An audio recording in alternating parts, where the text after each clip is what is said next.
Elevate, the podcast series by Elevation Barn.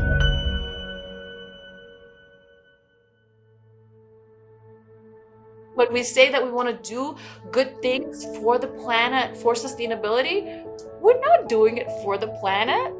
We are doing it for ourselves because we are the planet too. We are life. We're part of that ecosystem. But the only way we end up not being bound to our past or some kind of fictional human nature is if we address it, if we are aware of it, and we imagine and dream and work beyond it. Technology is a tool. It doesn't have its own consciousness. These are just extensions of our biology. We design it, we deploy it, we use or abuse it. We have to assume human agency. This is not technology doing anything. We all crave for more clarity of purpose in our lives, understanding how we can be more meaningful in the lives of others. But to be this, we need to understand ourselves first.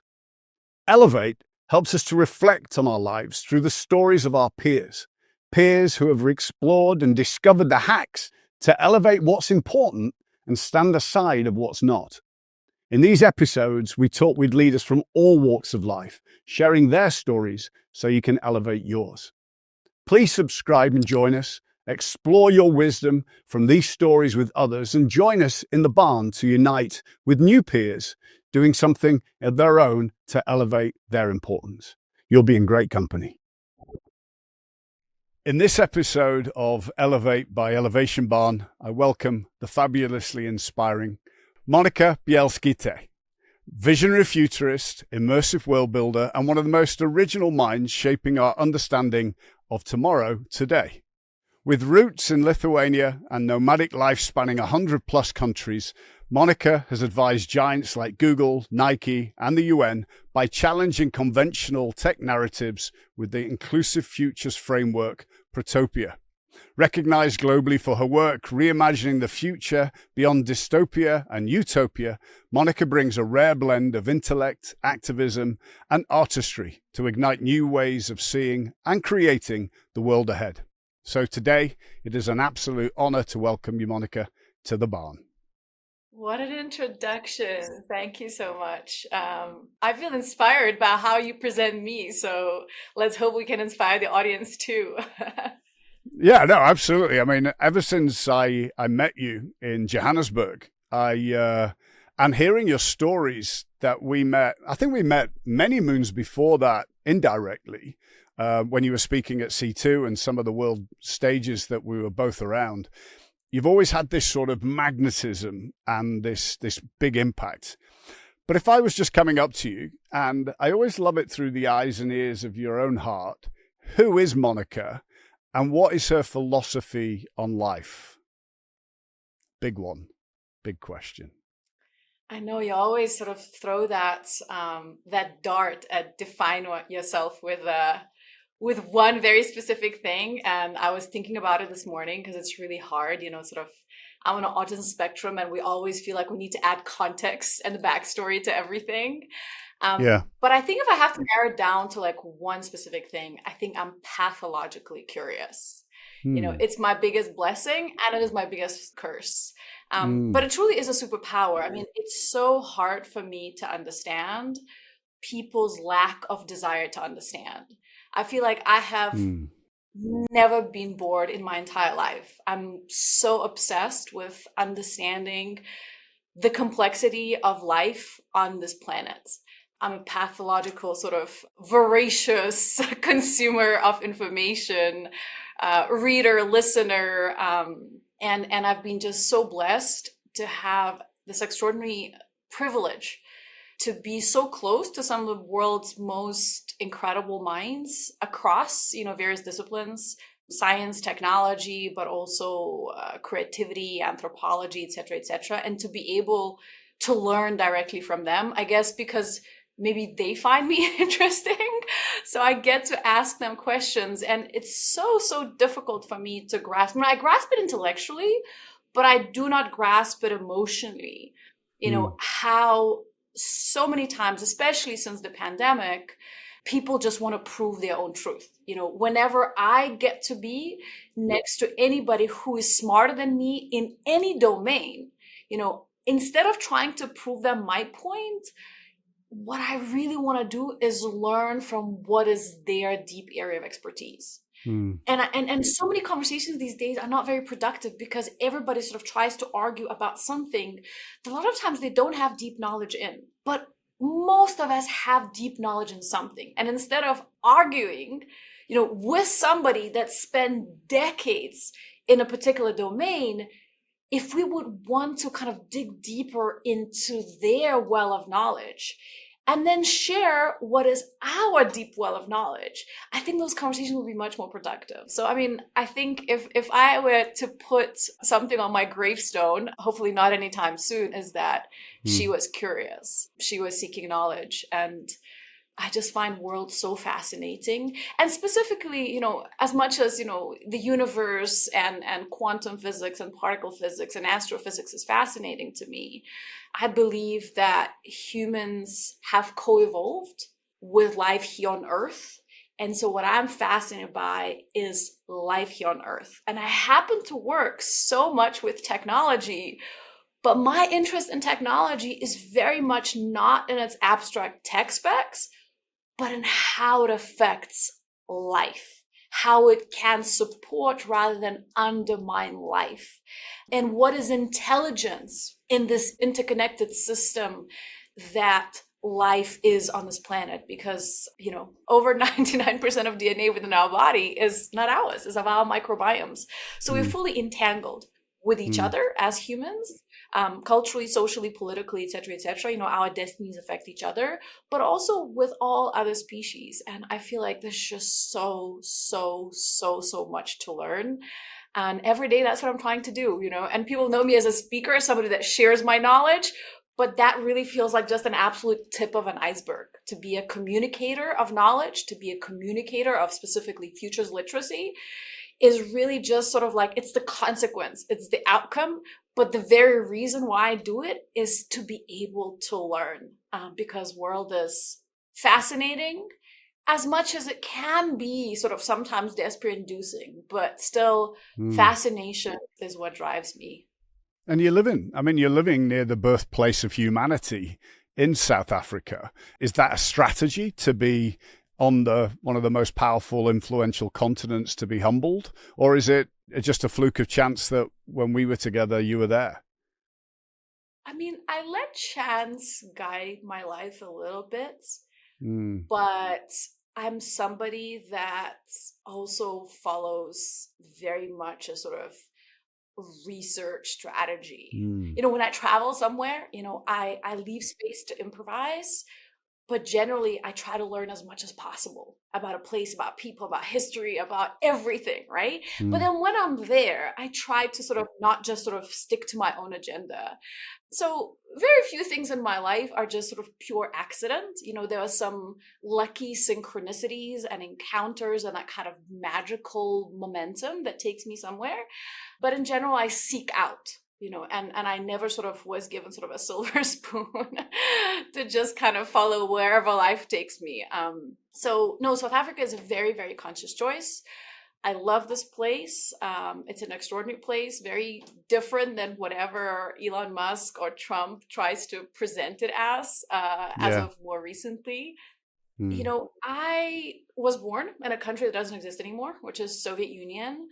Was so lucky to witness that extraordinary moment of the collapse of totalitarian regime that so few believed would collapse, lived through that simultaneous tumbling down of the physical walls and the opening up of the digital world, grew up in newly liberated Lithuania when this tiny teensy country had to choose very consciously its own path, and chose a very different path than, for example, our neighbor Belarus, that is still unfortunately ruled by a 30-year-old dictatorship that has the worst sort of incarceration of journalists and sort of political prisoners in the whole of Europe. So for me, that was really, really instrumental.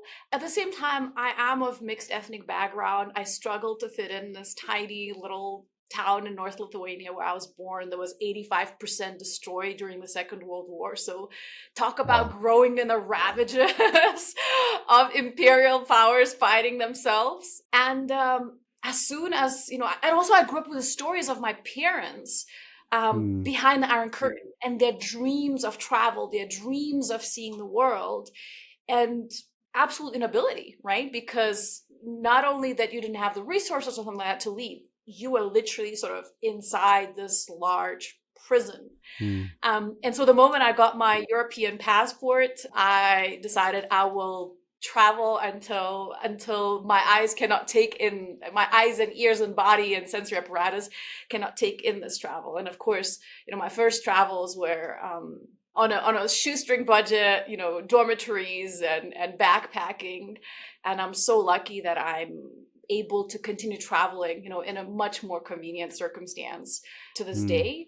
But yeah, I went from growing up in Lithuania to living in Paris, where I found a creative agency and a magazine who did amazing work, sort of very futuristic kind of creative direction work. Then I transitioned into this 10-year fully nomadic period following a near fatal accident, after which I decided I need to kind of refigure my life.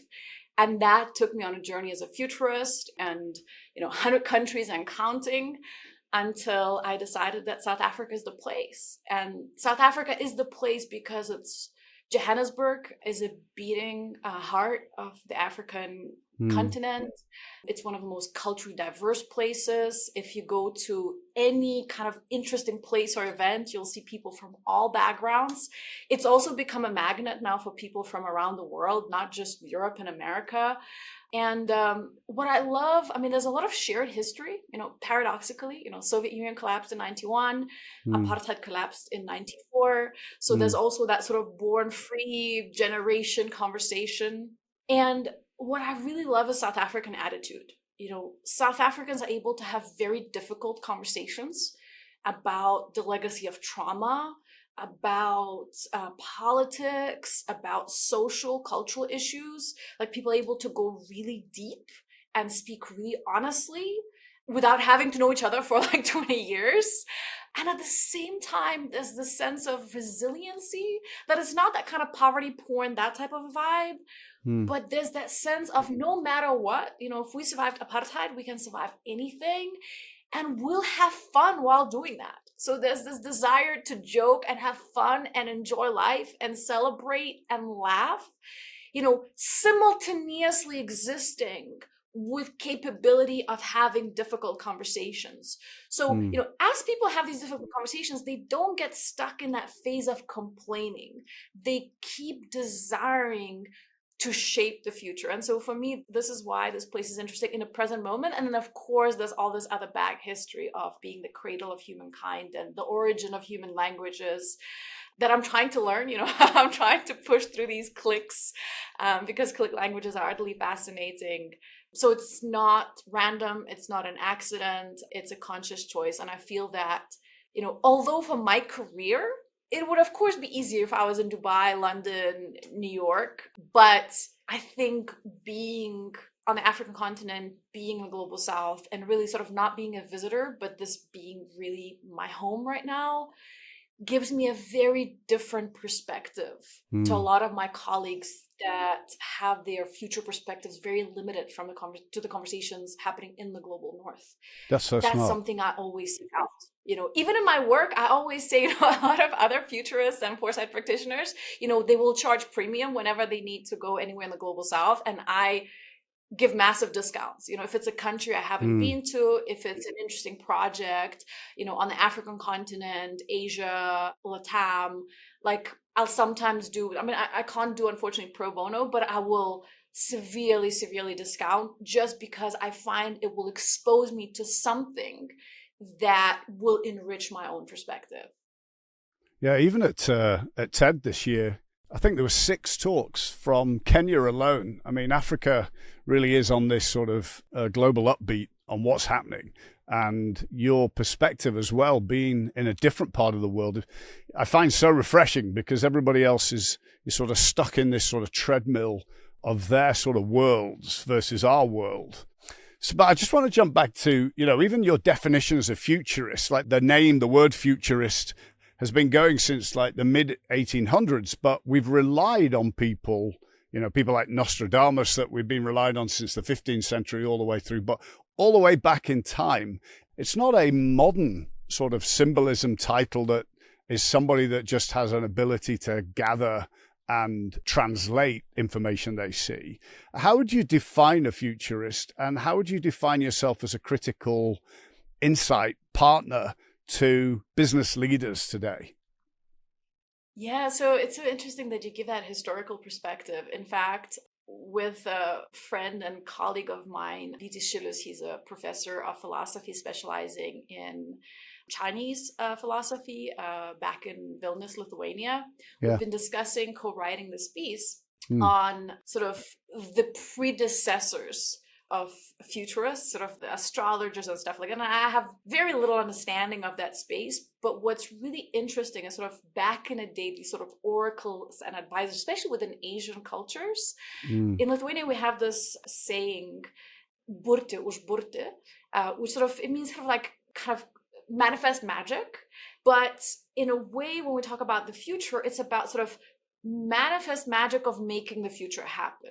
Right? So there's this idea that these advisors were some kind of like snake oil salesmen, and they were just sort of talking out of their kind of out of context. But they always have looked at what is the context? Like, what are all the circumstances? What is all the data?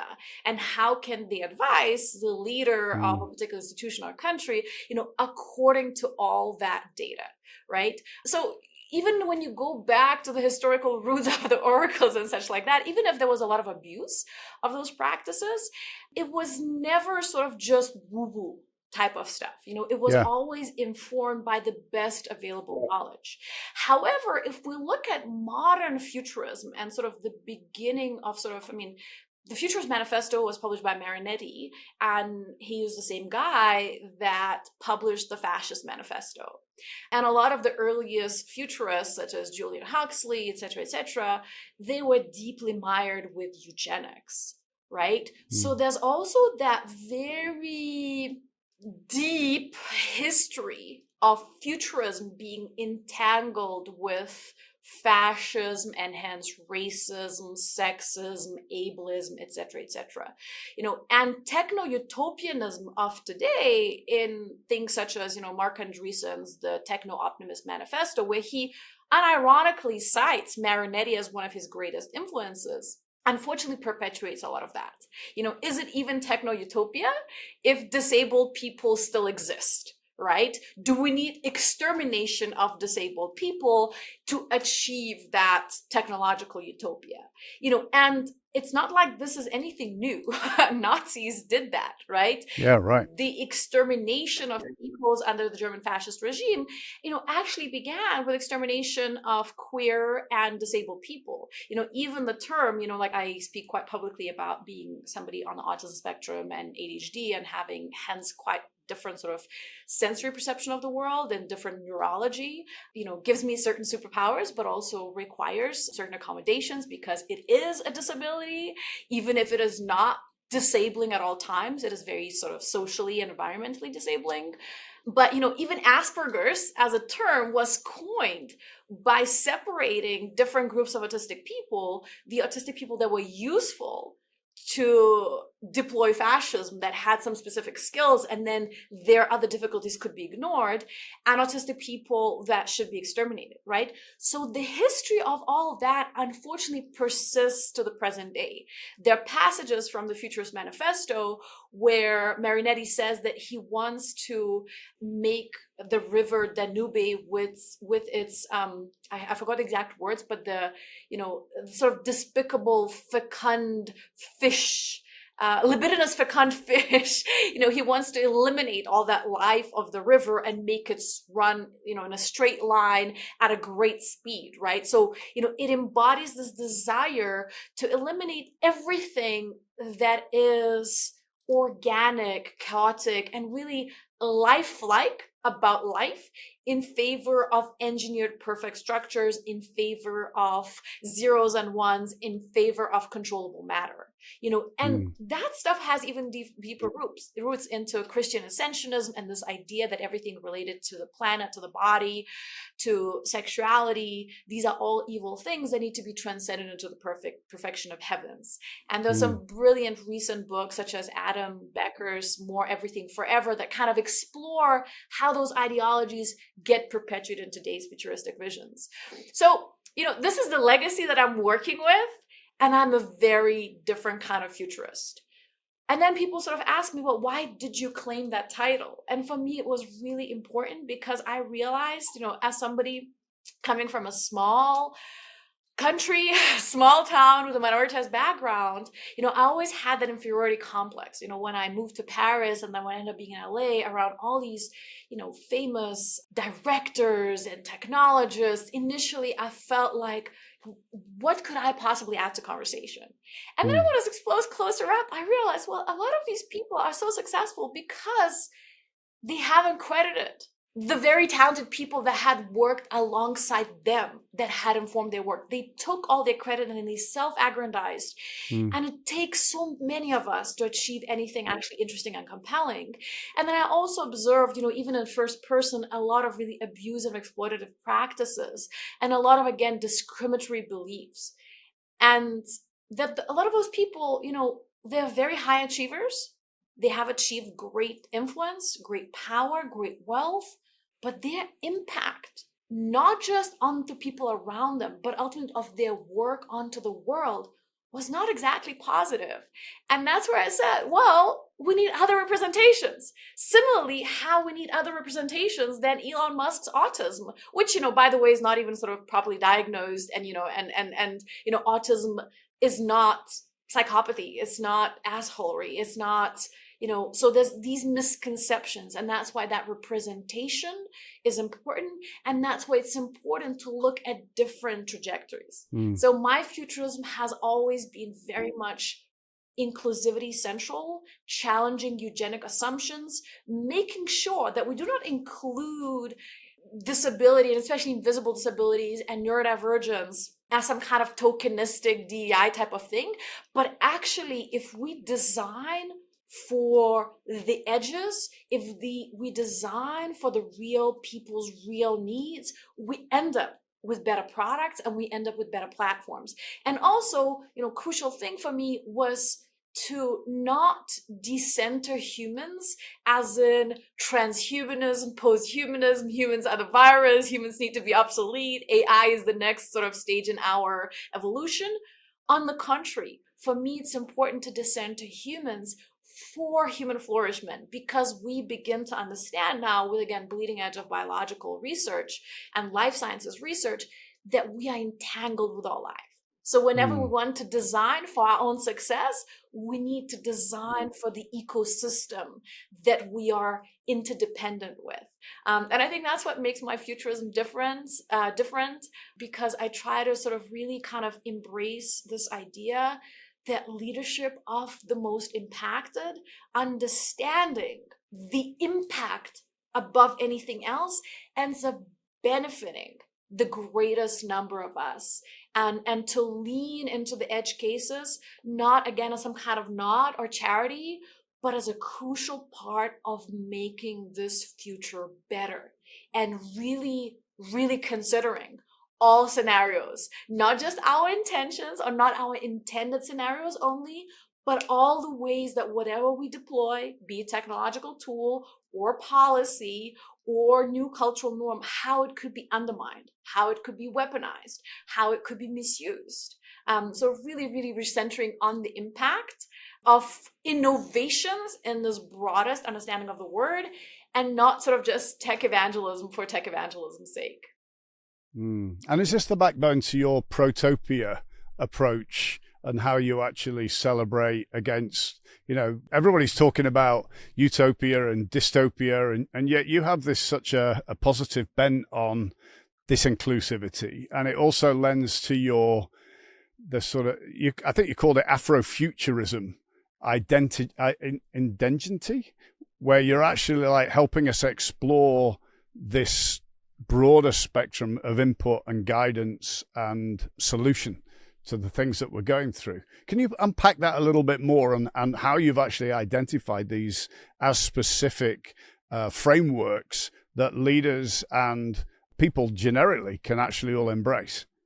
Yeah, so I had extraordinary luck and privilege and honor to have, fairly minor contribution to Ryan Coogler's Black Panther: Wakanda Forever as a futurist consultant.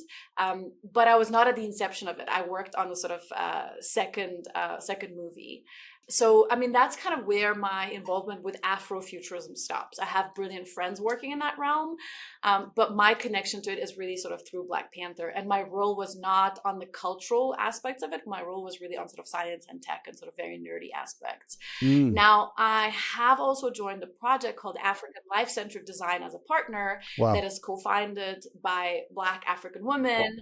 And they're really initiators of that project. I sort of joined again as sort of science, technology, sort of like as a resident nerd, while they sort of really they are in the best position to consider the social, cultural, anthropological aspects of that, because that is really sort of their lived reality.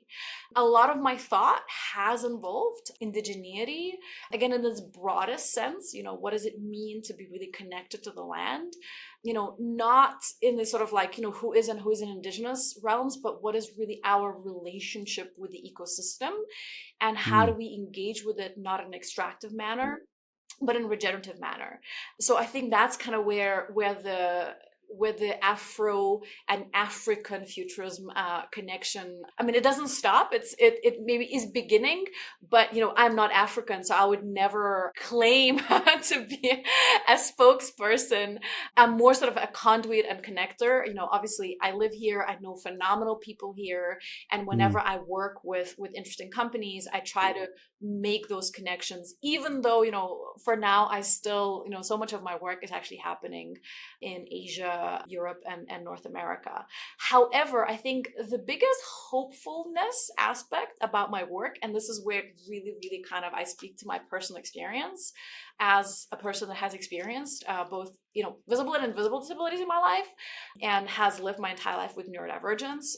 Protopia Futures is really, really deeply anchored in embodied futures as a concept. All right. So what does it mean to be embodied, and how do we celebrate embodiment that is not about, better, stronger, faster, that type of, again, eugenic ideal of, human optimization to create the Ubermensch, but really how does recognizing of the frailty of our bodies, actually helps us acknowledge its greatest strength, which is just to be present. Right? It's not, there's some beautiful conversations that we've done with one of my closest friends, Aura Struge, who has been diagnosed with stage 4 cancer and has lived with it, and now hopefully is seeing a pathway towards remission. Wow. And she was a mountaineer, a sort of a very highly performing mountaineer before that. And we spoke how, so much of her life before the diagnosis was, going from peak to peak, from challenge to challenge, whilst also being a brilliant tech founder and a technologist. And when she was faced with diagnosis, she was not able to complete the same feats. And yet she was never as present to what actually being in the mountains is. And for me, that's been the same, in relation to my own sort of sensory processing environment and the support needs that I require from the way I design what I have to wear, from the way I have to design my environments, from the way I have to sort of design my sort of life experience to be able to go through it in that embodied manner that is not about friction, but is actually about, taking all that being embodied allows me.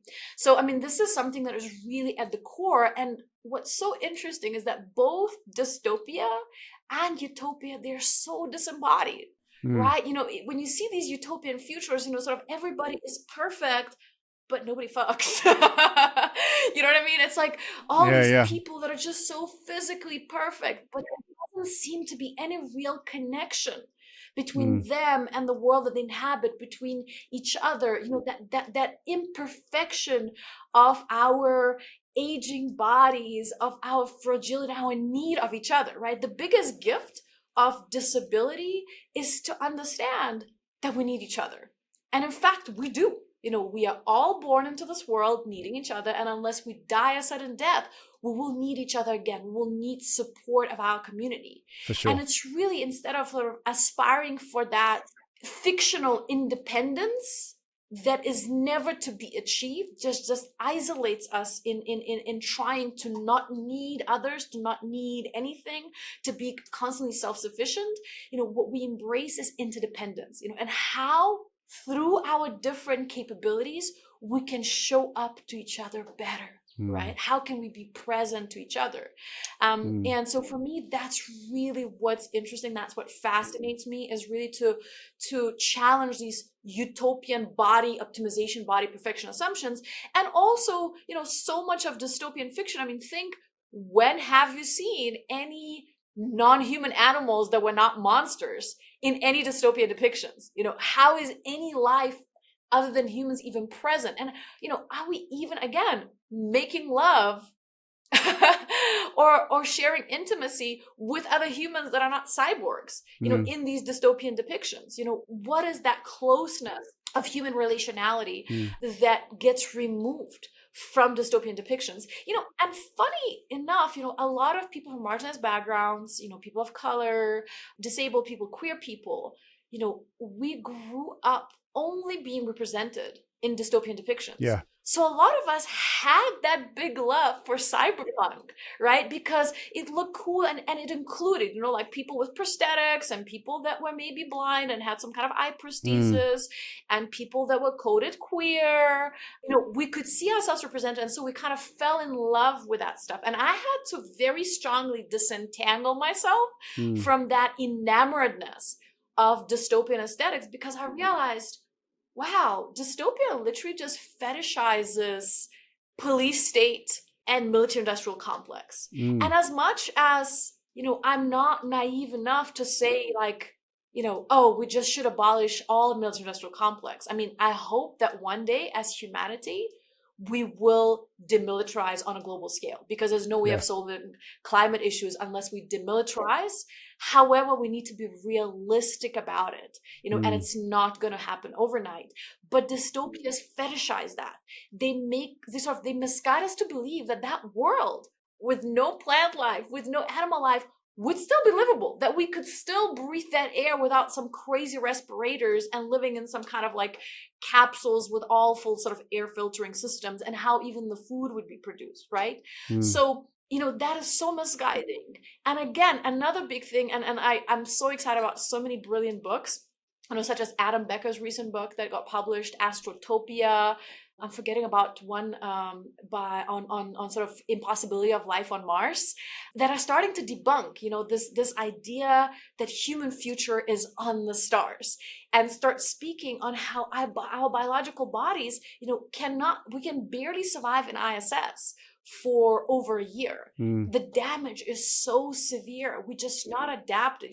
Any worse asteroid hitting the Earth, any nuclear catastrophe still makes Earth not even 1,000, but like thousands of times more livable than any planet in the solar system, let alone this idea that we could be going and colonizing Alpha Centaurus. So the crucial differentiator of protopian future approach is that it is embodied and is life-centric, and is so focused on exploring this extraordinary and inspiring, and really sort of aesthetically, I think, utterly sort of fascinating and compelling future vision that involves life and life technologies, as supported by silicon technologies, as supported by the tools that we have today, but really recentering life, and really recentering of what it is to be in our bodies with other bodies in the body that is this planet. And for me, that is something that is really hopeful. So paradoxically, that inclusion of disability and neurodivergence actually is what allows us to embrace the joy of ever evolving bodily experience. And I think that is the biggest differentiator in the work that I do as a futurist with Protopia Futures. I love that. I think that's so important. It's we get so disconnected, and I find, it feels like it's edging towards sort of radical optimism. But we're in this such fractured world. What do you say to people that are really weathered and exhausted and highly skeptical of where the future can be? I come from a background where my ancestors survived both concentration camps and the gulags. And the extermination rates from my grandparents' generation were so mind-boggling that it's difficult to even comprehend. So that zone of Eastern Europe, the Baltics, Poland, Belarus, it was called the Bloodlands by Timothy Snyder, and it's also kind of a popular term just because how high the death rates were, right? So for Jewish population, extermination rate was 95%. That means 19 out of 20 people were exterminated, right? For regular population, up to 15% of people died. UK celebrates and creates all these movies about Second World War, and the death toll in UK of the Second World War was about 1.5%. So we had it tenfold. So I was not told the stories of my grandparents and my parents to now just give up and give in. I have so many friends of mine that also come from those backgrounds. I have friends of mine that cannot go back to their beloved countries, that live in exile. So as much as I have full grasp just how dangerous some of the tools that we design are, technology is becoming exponentially potent of destruction, right? And that doesn't mean it is just as potent of constructive capacity, right?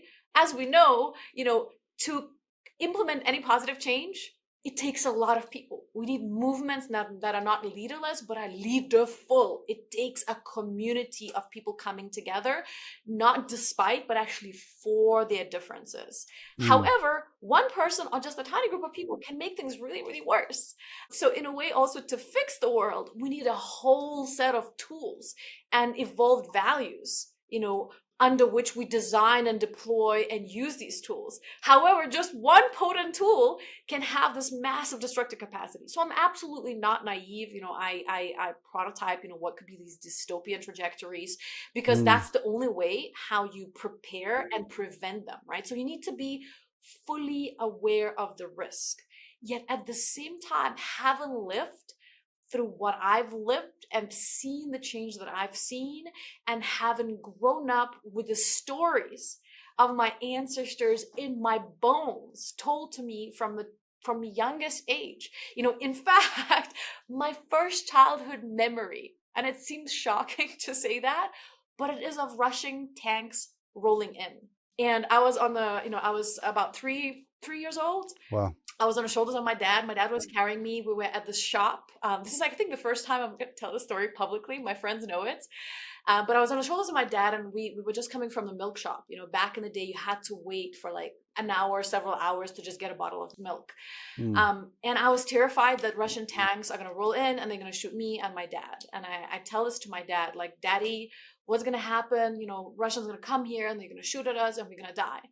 And then my dad looks at me and says, you see, we got this bottle of milk. And it was, these glass bottles, all the milk used to be in the same bottles back in the day. One good thing about Soviet Union, we actually didn't just recycle, we reused all the glass back in the day. I think that's one thing that should come back. So I'm always being objective about stuff. Anyways, he says, before Russian gets to shoot us, he's going to stick his head out from the tank. And as he sticks his head out from the tank to shoot us, you see this bottle? We're going to knock him off. And this is simultaneously the most terrifying and the most reassuring memory in my life. I was like, we have a plan. We have a plan. No matter like how slim our chances were, but I felt we have a plan. We will act and we will change our future. And these Russians are not going to kill my daddy.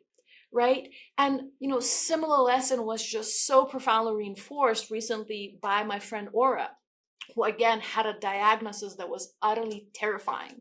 She was given 2 months to live by her first oncologist.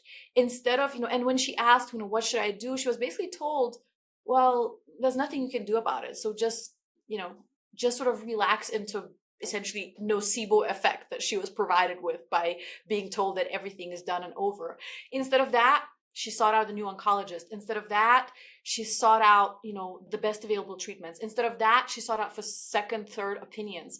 I mean, she's a brilliant, brilliant, brilliant woman who is, again, very scientifically and technologically literate. She joined a startup that does advanced cancer genetic analysis to also be able to be closer to the most sort of bleeding edge data. Not everybody's capable of it. What she has achieved is truly sort of beyond. I mean, I don't think I would have been able to go through it with such resilience as she did, and so that was all the practical stuff, but there's also spiritual and psychological stuff. And one of the things that she did, she bought this beautiful terrain in Lithuanian countryside where they brought this sort of mini house, and she started planting fruit trees. Not like flowers or salad for next spring, but fruit trees that would take years to bear fruit. And yet that's what she did. And today she lives. Today she's with us, and today she's a gift to all of us, to me. And and I'm just so excited about what she will do in this world, and I know it will be world changing. And again, her odds were so minuscule, and I believe as humanity, our odds are also quite minuscule. But you better believe that someone like me, with the background like mine, with the stories that I was told as a child, I will give that tiny percentage of human survival, let alone human thriving, all that I have. This is who I am. And the best way to not give up on that motivation, on that inspiration, is to surround yourself with people that also pick you up when you feel like, okay, everything is lost, right? So the more you show up and you are that way for other people, the more they show up and they are that way for you. And so I feel like if you know human history is a history of atrocity and wonder, right? And these two things coexist. And it doesn't mean that we should turn our eyes away from the atrocities happening today, but also it should not make it that we say that this is all that there is and there's nothing else that it can be, and this is human nature. Because so many things that seemed inevitable, right? Slavery seemed inevitable. Divine rule of kings seemed inevitable. Soviet Union seemed inevitable. The Third Reich seemed inevitable. They are not inevitable anymore because we came together and we stood for something that is right. And it took a lot of us, not despite our differences again, but for differences, coming from these different perspectives of angles of, our ethnicities, our cultural bringings, our social bringings, our disciplinary expertise. That's another big thing. What excites me so much with everything that I do is to get myself in the room and work with people that come from radically different disciplinary perspectives. Because, we are all excellent at what we do. I mean, I'm so, again, blessed to work with people that are amazing at what they do. And when we come together, it's like there's these sparkles of magic of us learning from each other. And I mean, this is what I want my legacy to be, is to excite people to learn about how, with every single thing that we do, from the tiniest thing to the biggest thing, to what we share on social media, to who we include in our advertising as advertisers, to specific aspects of UX that we embed or not as technologists. We are shaping the future that we will be inhabiting, right? And again, why disability is so important in all of that process is that all of us will experience that. About half of us will go through a cancer journey in our lives. And when that happens to us, it might be just a little too late to change the world. So let's change the world while we can, and understand that this is not charity work we do to somebody else. This is insurance policy we create for our own future selves and for those that we love the most. And similarly, for planetary action, when we say that we want to do good things for the planet, for sustainability, we're not doing it for the planet. We are doing it for ourselves because we are the planet too. We are life. We're part of that ecosystem. And so to move towards regenerative approach, it's not going to happen overnight. It's not going to be some magical revolution. It has to be a tedious, strenuous, laborious, constant work. Even peace is that. Peace is not about ceasefire. Peace is about laborious work of maintaining a sense of shared space and shared community, as difficult as it sometimes is. It's not one fell swoop.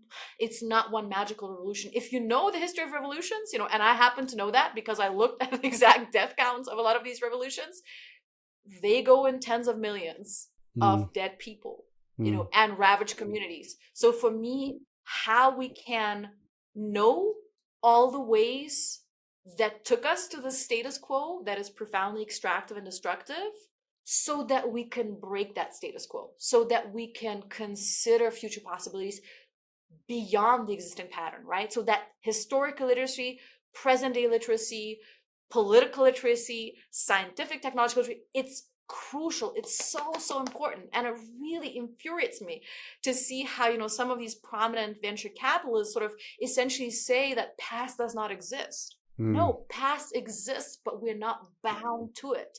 But the only way we end up not being bound to our past or some kind of fictional human nature is if we address it, if we're aware of it, and we imagine and dream and work beyond it.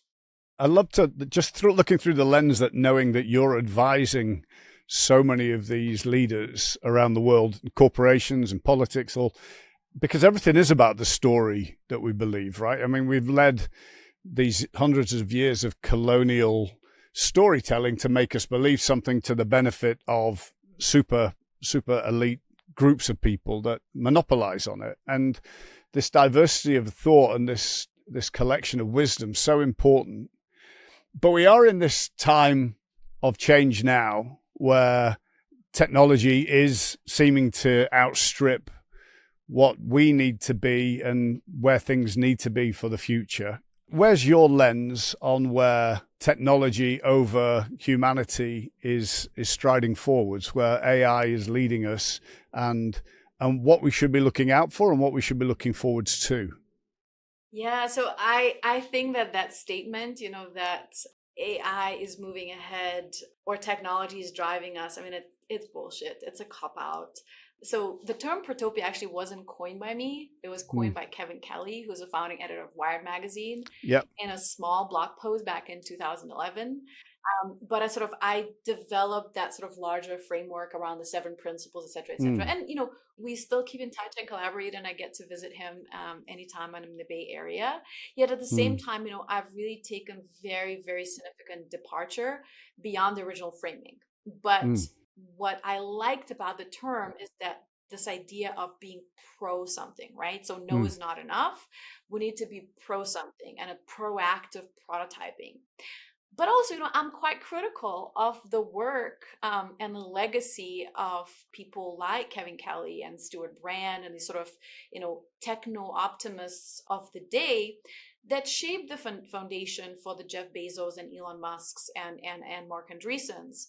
And within that, there's a book that Kevin wrote called What Technology Wants. And sort of technology wants to be free and all of that stuff. And he didn't mean it literally, he obviously meant it metaphorically.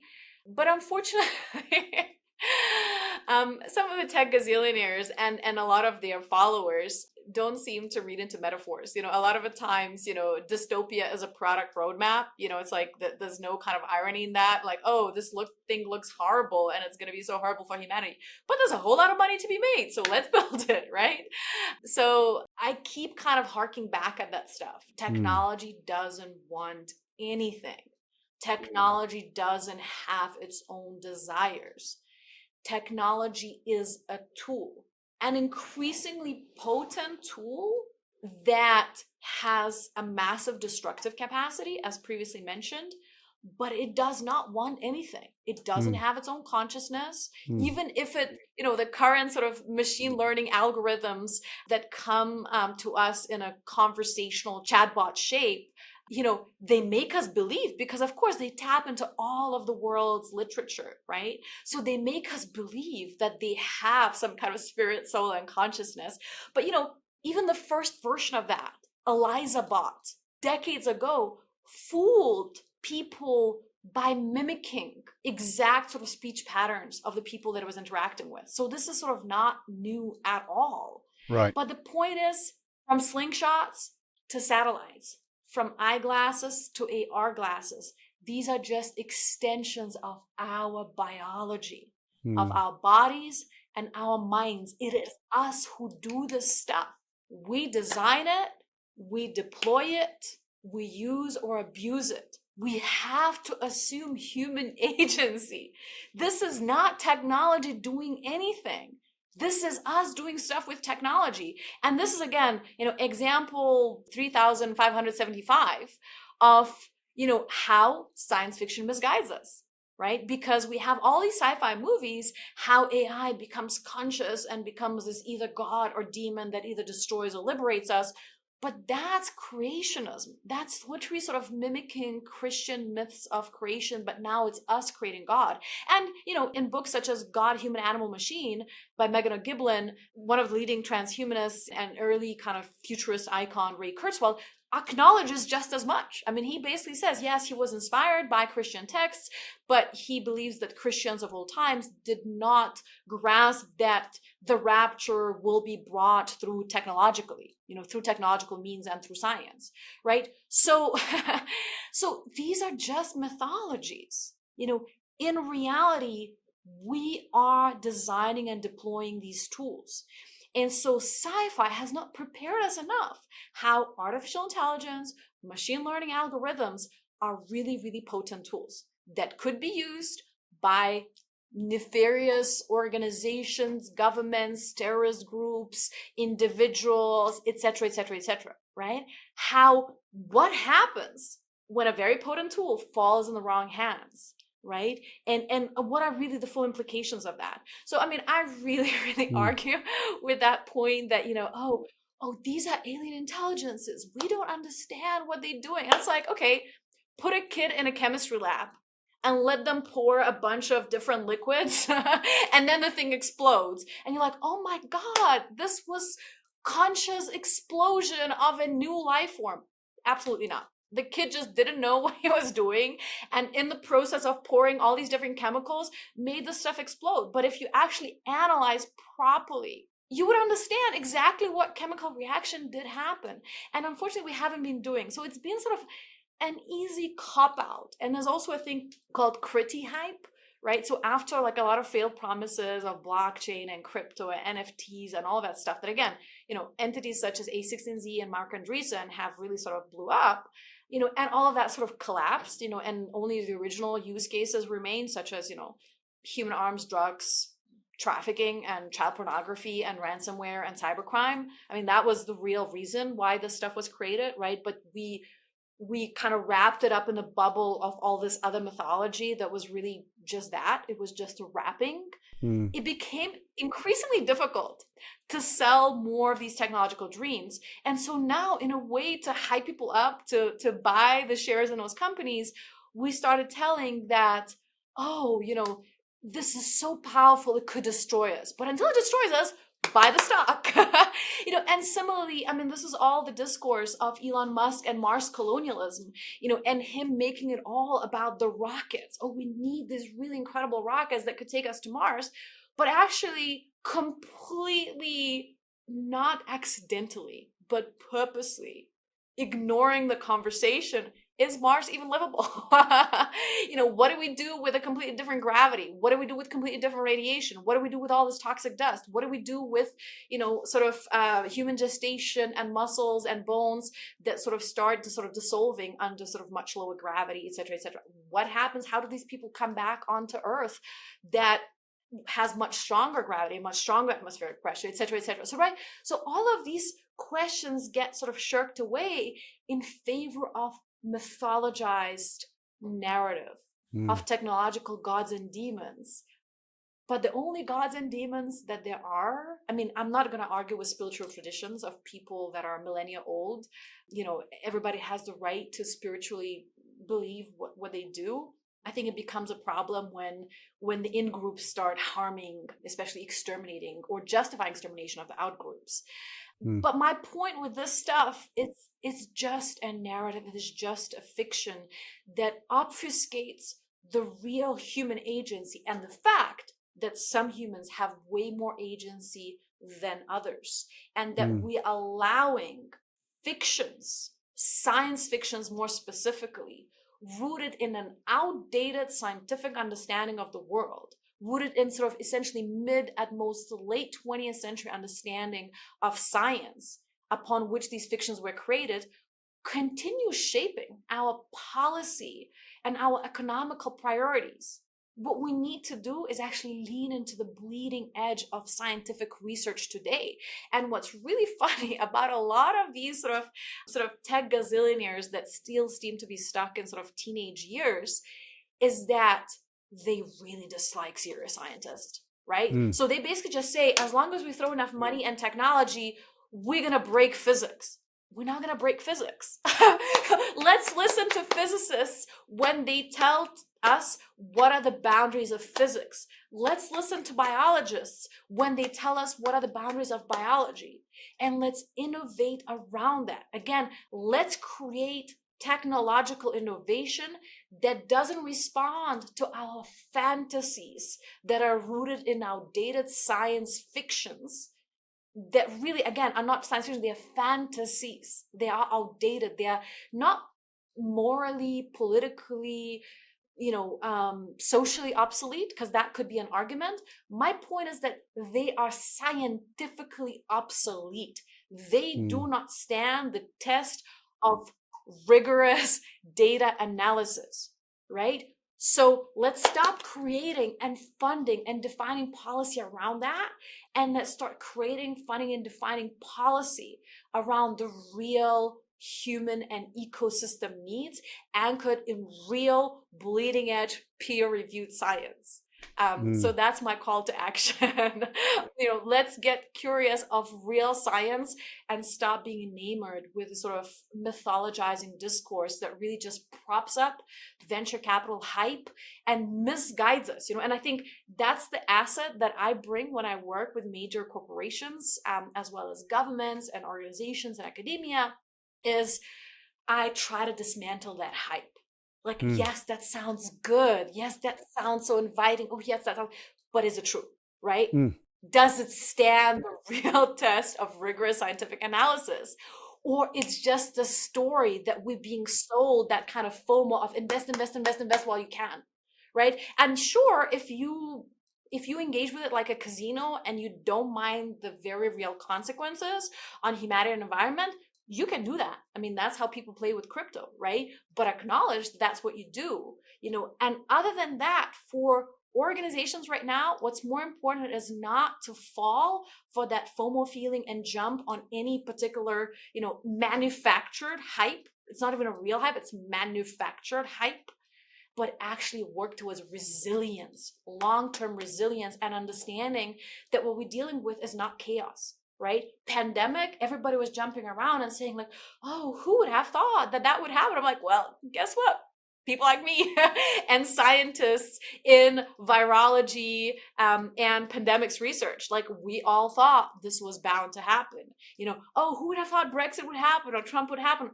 Guess what? People that studied algorithmic manipulation of our information space, we saw it happening, and we're trying to tell you, but you kept falling for the stuff that made you feel good, right? And sometimes, as much as in the embodied futures realm, yes, it's very important to feel good in your body, but in your intellectual pursuits, you should not seek out feeling good and feeling comfortable. You should seek out discomfort that is transformative, that is all about learning and not about being right, and learning that is lifelong, that is continuous, that is challenging. And that's why it's exciting. That's why it's not a chore.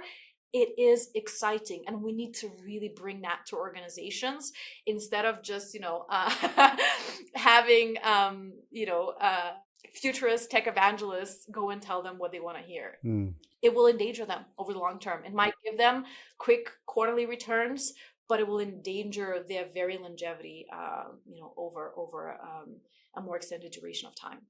Mm. Does it excite you when you see, like, Johnny Ives from his analog side joining Sam Altman with the ability of deep technology, or does it create some form of deeper fear? I don't really have a fear, but then I also have that's my other superpower. I just, unless somebody puts a gun in my face and threatens to kill me, I just don't have fears. I mean, it's not a universal autism thing, but I feel like I've lived through so many extreme things in my life. I've been at a gunpoint, I've been at a knife point, I've experienced physical assault, sexual assault. I've really, I've been to war zones, disaster zones. Again, I was born in a dictatorship. I grew up with stories of incarcerated, tortured family members. So I'm not scared of anything that doesn't feel like direct sort of, gun in my face. I approach it with very like, okay, what can I do about it? Can I do something about it? And if I can do something about it, let me try and do something about it. Even if it's in some kind of small capacity of bringing awareness to that particular thing, or making people think of different alternative pathways and opportunities. No, I'm not scared. I think Sam Altman really wants to be Steve Jobs. I mean, it's basically paying to be perceived as Steve Jobs. I mean, that picture, it might as well be done with AI, sort of make Sam Altman look like he's Steve Jobs. And I think these guys need new heroes. I think we need new heroes. I think past cannot be recreated. I think future needs to be created. So I think, it's paying billions of, at this point, almost like fictional dollars to buy a narrative. That's what it really is about. And this is where it really, really bothers me when I think the big tragedy of sort of what happened over the last election cycle is that people, including top media folks, kept repeating the story of Elon Musk, the richest man on earth. Elon Musk, the richest man on earth, based on completely over-leveraged stock that is holding up on a thread. And if Democratic administration gets elected, he could potentially be criminally charged with certain potentially illegal activities that he engaged in the process of, his own sort of companies and stock manipulation, as well as the last election cycle. Again, this is kind of, I'm not saying my opinion, I'm saying what other journalists have said that really sort of specialize in that field. But you cannot understand the actions of somebody like Elon Musk if you don't understand just how fictional money has become in that case, right? It's all sort of numbers existing in ether. No surprise that people like him believe that it's a simulation theory, that we live in a simulation and he is the main actor, because he's the only one that has agency, and he's the only one that has the right to decide for billions and billions of people what should be their civilizational future. This is also the trapping of, it's a very interesting sort of ideological umbrella called TESCREAL, coined by Timid Gebra and Emil P. Torres. Transhumanism, extropianism, singularitarianism, cosmism, rationalism, effective altruism, and long-termism, which, sounds very, very fancy, but it's now finally being covered by mainstream media, and a sort of new form of tech theology created and propped up by people that really are so profoundly removed from the consequences of their actions that they end up believing simulation theories. They end up believing that nothing is real, that all of the suffering is fictional, except for their suffering when somebody speaks rudely to them on their social media platform. This is ludicrous, right? So again, I feel like we will know more about what is that offering with OpenAI and Johnny Ive. I think the entire field is really problematic in how it used stolen data. At the same time, I also see a lot of utility of these tools, right? So I cannot dismiss it all out entirely. I'm very, very critical how these tools were created, how they're being deployed. And at the same time, I believe in machine learning capacity, especially built on specialized data pools, for scientific research, for medical fields. So I think the whole AGI discourse is such a major distraction. It seems like the bleeding edge, the most, thing to be right now, but it's predicated on so many sort of erroneous assumptions. These are not neural networks. They were inspired by human neural networks, but they are not, right? These algorithms do not understand anything. They are these stochastic parrots, right? They just make, even assumptions, that's the wrong, they don't make assumptions, they don't even hallucinate, right? When they come up with erroneous answers, we say that they hallucinate, right? But they don't. Everything they do is a hallucination, right? So we have to really understand what is the reality behind the mythology. At the same time, I think there's some incredible applications, but not for sort of AGI type of God, but for specialized machine learning tools in specific fields, in visual effects, in concept art, in cancer research, in protein folding, in sort of our medical system, if it doesn't try to replace the doctors and nurses, but is a real assistive tools to conduct better medical research and better medical services. There's also amazing utility for disability and neurodivergence, right? So, so many people have criticized computer vision and all of sort of the impact of that.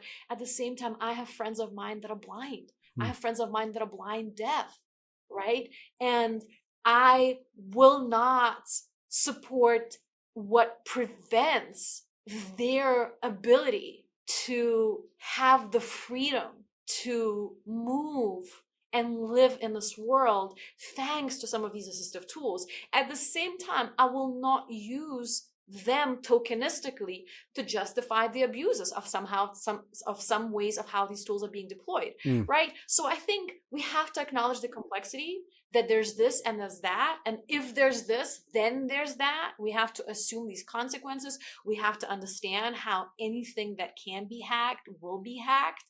Back in the day when people were talking about Internet of Things, I said, well, Internet of shit, that expands the attack surface. Surprise, surprise, with some recent military operations, we saw how that happens, right?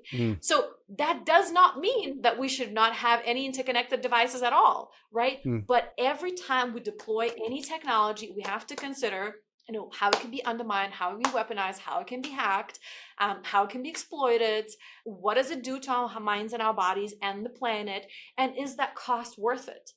And coming back to the drawing table and readjusting how that stuff works is not being negative. Contrary to Mark Andreessen's assumptions, that is not being negative.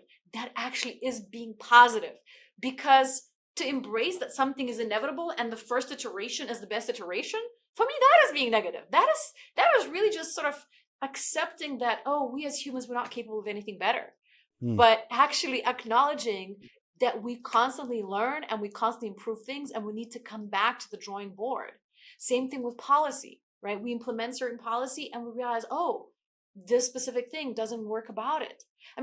Even the best intentions, right? So let's talk about curb cuts, right? Curb cuts were initially sort of created for wheelchair users, targeting, sort of trying to support this very specific group of disabled population.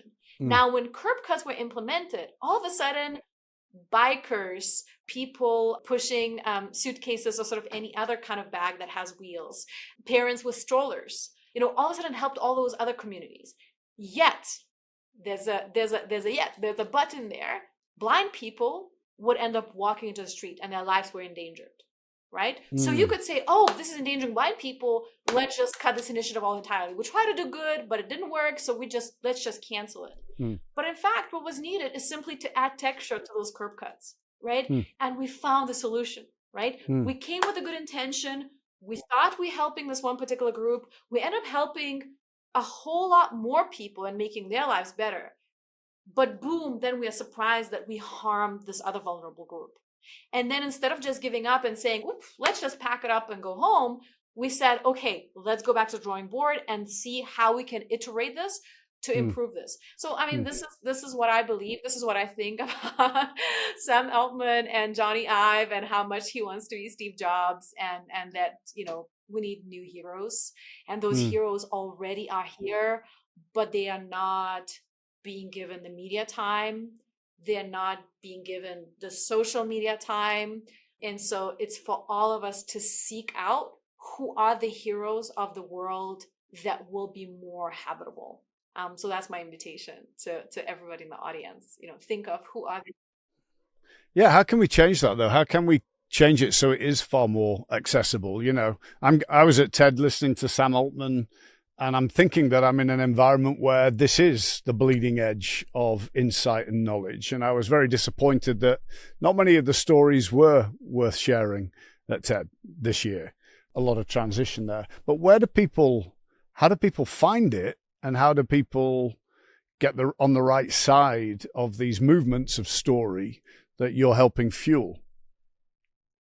Yeah, well, look, a funny backstory, all the way back in 2019, I remember I was in a remote region in Iran when it was still possible. I wouldn't be able to go to Iran anymore these days because, I can't go to any country sort of affiliated with Russia. But I had the chance to be in Iran. And TED reached out to me months before that, and they offered me to feature Protopia on the main stage as a talk. But we had to go through sort of many iterations. And I've come to the final stage where I had a call with Chris Anderson. It was a kind of final stage, whether they would put that talk on a main stage or they wouldn't. And then in the conversation, what I realized is they were pushing me to focus exclusively on Protopia as a solution. And they didn't want me to talk about issues of dystopia as a product roadmap, dystopia and the legacy of entertainment industries, using the most talented people, directors, artists, writers, et cetera, to give great ideas to terrible people and to also, create a sort of audience disengagement, because if we feel there's nothing we can do about it, then we'll do nothing about it. And on the other side, how dystopia has become a product roadmap and ended up on VC pitch decks and ended up being repackaged as technological utopia. And what are the issues with that? And so, the first maybe 1/3 of my talk, and that's how I always try to structure my talks. The first third is kind of like putting you on edge, making you understand like, okay, things are not great and they haven't been great. And this is how they came to not be great. I want you to understand the stakes, right? Then about 1/3 of my talk is kind of going deeper into these ideas of Protopia and that there are these possibilities. And then the last bit is like, oh, these are the actionable things that you could do. And I always try to structure that way. I was inspired originally by, an old-time mentor of mine and the first person to ever sort of illicitly get me, because I was too poor. I couldn't afford South by Southwest tickets. So Bruce Sterling got me, said that I was their daughter, his and his wife's daughter, and they sneaked me into the South by to get to see his keynote. Funny. And so I was always inspired by how it, I know, right? I was like, I don't look anything like them, but you know what? I'll be Bruce Sterling's daughter for a day. So, he always used to do it that way, right? He used to kind of first like make you understand, okay, these things are really, really bad, but then not stay there, right? Like kind of shift it around and say, well, and these are the things. He was sort of maybe less practical in his takeaways, but there was always this duality, this tension. And for me, that was really, really important. And what I realized, in the process of that interview, and especially afterwards, is that they really just wanted me to stick to the solution. They didn't want me to give that prehistory, of why we need Protopia. And I was insisting that if we don't understand issues with dystopia and utopia, I'm not trying to put people down. I'm not trying to depress them. I'm trying to make them understand that this has been a status quo, and that's why we need a new framework. That's why utopia doesn't cut it anymore, right? And why this new framework is more sort of relevant to the time that we live in. And, obviously this was 2019. I wasn't as good of a public speaker. Maybe I wasn't as compelling in my arguments. And after that final step, they decided to not go ahead with that talk. So, Chris Anderson, if you are listening, Yeah. I think the time is now. And the time is not just to offer the solutions, but to really combine these insights of the people that help you grasp why and how we've come to the place that we've come, and how we could start embracing multiplicity of solutions. And what do we even begin with? What are the practical things that all of us can do? So like combining all of that. And so, in what I do, I have something really exciting in the process right now that I can't yet speak about. I'm crossing my fingers and toes, and hoping, everybody else is crossing my fingers and toes, their fingers and toes. Yeah. But I think, I'm on the verge of like a really interesting possibility to bring some of the stuff on a really, really large scale, like really reframe things around embodiment and embodied futures and counter these narratives, not just on the individual scale, but with the support of a very significant organization. And so I don't want to jinx it, but, I believe that this is the right time for this kind of message. And this is the right time to create new heroes. And that these new heroes aren't just the biggest, the bestest, the brightest, the strongest, the fastest. Is actually, what has been all this invisible impact. When I tell my story, I tell the story of my family, I told the story of my ancestors, but there's also a story of my geography teacher. I was a kid that really struggled at school. I was a brilliant student, but I struggled with noise. I struggled with uniforms. I struggled with that kind of very busy environment that is a bit of a nightmare for an autistic kid. That's why I stopped kind of going to school and just finished my exams from age 16. But when I still did, I had a brilliant geography teacher. And although she was born also behind the Iron Curtain, she didn't get to see any of the world that she was telling us about. Wow. But I was a student in her class, and she made me think of places like Japan, not just as terrain, but as its geology, its climate, its history, its culture, its social norms. And that to understand any place, you need to understand all of that. And how exciting it is to understand all that. How exciting it is to learn all these languages. Since then, I'm fluent in bilingual in pretty much 5 languages, and an additional 5 more basic understanding, and more being added to that list. And I know that I will not be, at this age, I will never be completely fluent in any other new language, and AI tools are amazing in that process. But what fascinates me and wants me to want to learn these new unfamiliar sounds to my tongue, to my mouth, to my teeth, is that allows me to kind of get in a process of understanding expressions of any particular place, right? And my geography teacher, she hasn't given talks on stages in front of thousands of people. She doesn't have all these illustrious corporations and scientific research organizations and universities as her clients. And yet I would not be here without her. I would not be here without hundreds of other people that I've encountered along the way, and who, anytime I get the opportunity, I credit, I share the books, I share the articles, I share the podcast, I share people that inspire me. And, hopefully I can do that on a larger and larger scale. And it's not just about me and what I do. It's about, everything that took me on this journey, and hopefully can take other people on journey, and how to build community through that. So, I think, in every choice that we make, one of the shocking experiences in my life was when I was working in Hollywood, and I ended up being on the Super Bowl commercial set, $2 million for, 30, 60 seconds. And everybody was miserable. Like, people just were miserable, and there was food scene, and there was some technology scene, and there was dance scene. And the director just brought people in because they were available. And I'm like, that you can make or break lives and careers with it. You are in this extraordinary position of giving people platform, of bringing certain reality to being. You could bring the most innovative, interesting chef. You could bring the most incredible queer or disabled or just like otherwise like super interesting, expressive choreographer to really kind of bring a different kind of movement on a stage. Like you can bring reality to being. And instead of doing that, you just sticking with the safe, boring choices, and you're just doing more of the same, and you don't understand the luxury, the privileged position that you are in to again manifest reality to being. And this is not about like, oh, let's go niche, let's go super avant-garde, etc., right? Because I understand, I worked on blockbuster movies and TV series. I understand that you need to cast certain actors for certain reasons and a certain director associated with the project, etc., right? But there are always spaces of movement within. And fundamentally, it is about giving people everything they hope for, but not what they were told to expect, right? So you have to give people something that they relate to, that they understand, but there needs to be that element of awe, surprise, and wonder. Because if you bring that in, then people remember it. Then it can be transformative. Then it can be life-changing.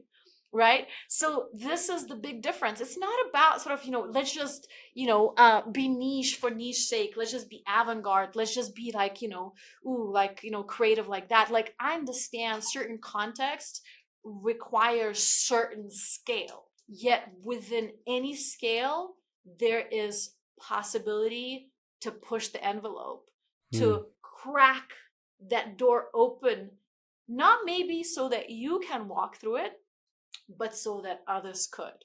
And the best that we can do in life is to open these doors, is to crack these windows, and to make people see that there are other horizons, there are other landscapes. And I think that is really what my life's work is about. And my heroes aren't people that have become the most famous, the richest, or are the fastest or the strongest, but people that end up having impact on other people's lives that's sometimes a little bit harder to measure, but they came to it with real engagement, real authenticity, and their stories are just as compelling, right? Victory does not always look like an Olympic medal, right?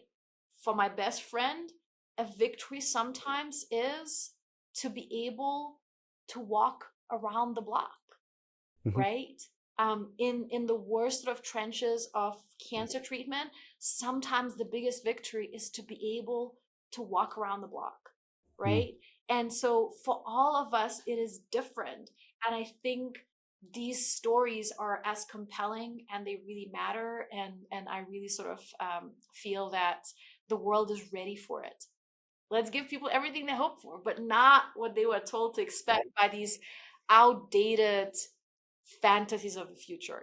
Let's sort of disentangle that and really think what seems futuristic versus what actually is futuristic. And let's embrace what is futuristic, not what just seems. Beautiful.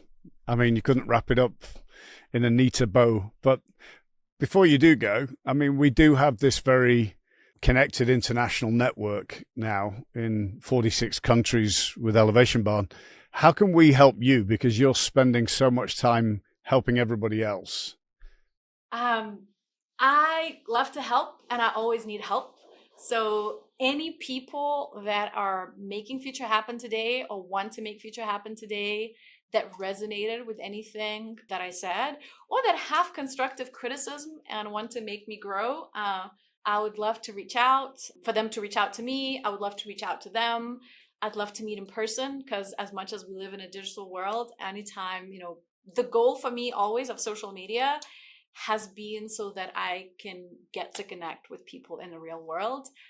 So as I move and travel the world, I want to meet people in real life. I want to do things together. For me, collaboration is most exciting. I'm currently not really excited. People tell me, oh, you should write a book. And I really want to write a book, but I want to co-write a book. I'm invited to do many keynotes, and I love doing keynotes, and that pays my bills. But at the same time, I'm most excited about talks sort of joint talks and joint lectures with other people.